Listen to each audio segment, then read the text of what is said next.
جہاں تک علم غیب کا تعلق ہے میرے بھائیوں آپ بھی وہی مانتے ہو جو ہم مانتے ہیں. اللہ کی قسم اللہ کے رسول صلی اللہ علیہ وسلم کے بارے میں تم صرف کہتے ہو اتنا کہ اللہ کے رسول کو علم غیب تھا. ما کان وما یکون کا علم تھا.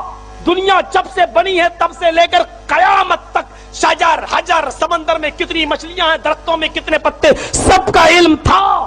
یہ تم عقیدہ رکھتے ہو لیکن جب سوال کیا جاتا ہے کہ یہ بتاؤ جب حضرت عائشہ صدیقہ پر تہمت لگ رہی تھی اور عبداللہ ابن ابی ابن سلول نے جب مذاق اڑایا تو اللہ کے نبی جناب محمد رسول اللہ اتنے پریشان رہے.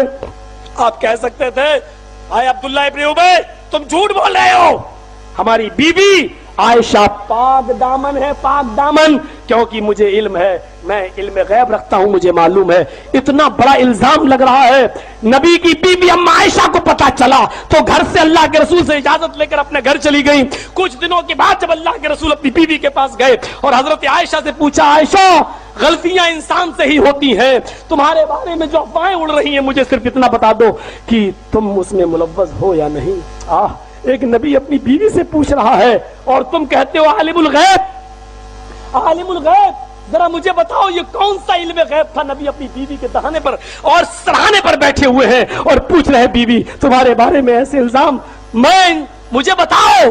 حضرت عائشہ ایک ہی جواب دیتی ہے اے اللہ کے رسول اگر میں آپ سے یہ کہہ دوں کہ ہاں میں نے یہ کام کیا ہے اور میرا اللہ جانتا ہے کہ میں اس سے بالکل پاک دامن ہوں تو ابھی آپ فوراً میری بات مان لیں گے کیونکہ یہ بات ہی ایسی ہے اور لوگوں نے اتنی اڑا دی ہے کہ اس کے بارے میں آپ کا دل جم گیا ہے. ابھی میں کہہ دوں ہاں مجھ سے یہ کام ہوا ہے تو ابھی آپ مان لیں گے اور اگر میں یہ کہہ دوں کہ میں نے نہیں کیا اور میرا اللہ جانتا ہے کہ میں نے نہیں کیا تب بھی آپ کو بھی اتنی جلدی یقین آنے والا نہیں کیونکہ لوگوں نے اس کے خلاف بہت سی باتیں آپ کے دل میں بٹھا دی ہیں.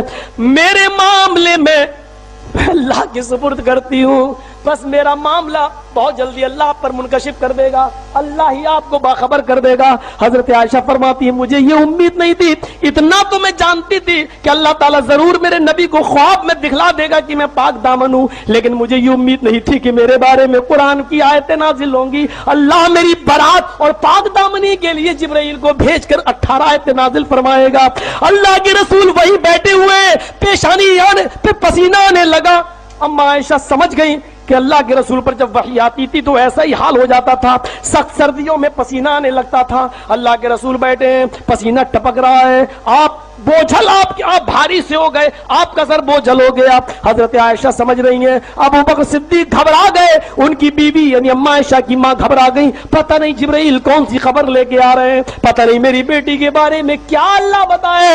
لیکن حضرت عائشہ فرماتی ہے کہ میں بالکل نہیں گھبرائی اس لیے کہ جب میں نے یہ کام کیا ہی نہیں تو میں کیوں گھبراؤں. تھوڑی دیر کے بعد جب 18 آیتیں نبی کے اوپر نازل ہو چکی تو اللہ کے رسول مسکراتے ہوئے اٹھے کہنے لگے عائشہ خوش ہو جاؤ اللہ تعالیٰ نے تمہاری پاک دامنی کا اعلان کر دیا مجھے باخبر کر دیا یہ آیتیں تمہارے بارے میں نازل ہوئی. حضرت عائشہ کی ماں کہنے لگی اے عائشہ اٹھو جلدی اٹھو اور اللہ کے رسول کا شکریہ ادا کرو. تم کیا جانو قادری صاحب تمہارے چیلے اور چپاٹے کیا جانے تم نے ان کو اتنا بے وقوف بنا دیا ہے. حضرت عائشہ نے جو جواب دیا تھا وہ تمہیں بتاتا ہوں. حضرت عائشہ کی ماں کہہ رہی ہیں تمہارے بارے میں قرآن کی آیتیں نازل ہوئی اللہ نے پاک دامنی کا اعلان کر دیا. عائشہ تم نے اٹھو اور نبی کا شکریہ ادا کرو. حضرت عائشہ نے یہ کہہ کر ٹھکرا دی اپنی ماں کی بات میں نبی کا کیوں شکریہ ادا کروں میں محمد رسول اللہ کا کیوں شکریہ ادا کروں. یہ بھی تو انہی لوگوں کے باتوں میں آ رہے تھے میں تو شکریہ اس ذات کا ادا کروں گی جس نے میری پاک دامنی کا اعلان کیا میں بھی شکریہ اس کا ادا کروں گی جس نے مجھے پاک دامن ثابت کر دیا. بیوی رسول اللہ کے شکریہ کو ریجیکٹ کر رہی ہے اور اللہ کا شکریہ ادا کر رہی ہے. تم غور سے پڑھو تمہیں سب وہابی نظر آئیں گے. سورہ نور میں اللہ تعالیٰ نے جو احکام فرمائے دیکھیں چند احکام میں بتا دیتا ہوں. اس سورے میں جو ہے ام المومنین عائشہ صدیقہ رضی اللہ تعالیٰ عنہ کی برات آپ کی پاکی کا بھی ذکر آیا ہے. منافقین نے آپ پر تہمت لگائی تھی. ایک بار حضور صلی اللہ علیہ وسلم جہاد میں تھے غزوہ بنی مستلق وہاں سے واپسی کے وقت ام المومنین ساتھ میں ہوا کرتی تھی کوئی نہ کوئی حضور کی زوجہ ساتھ جاتی تھی. تو واپسی کے وقت جب ام المومنین کی عمر بہت چھوٹی تھی حضرت عائشہ صدیقہ رضی اللہ تعالیٰ عنہ کی عمر تقریباً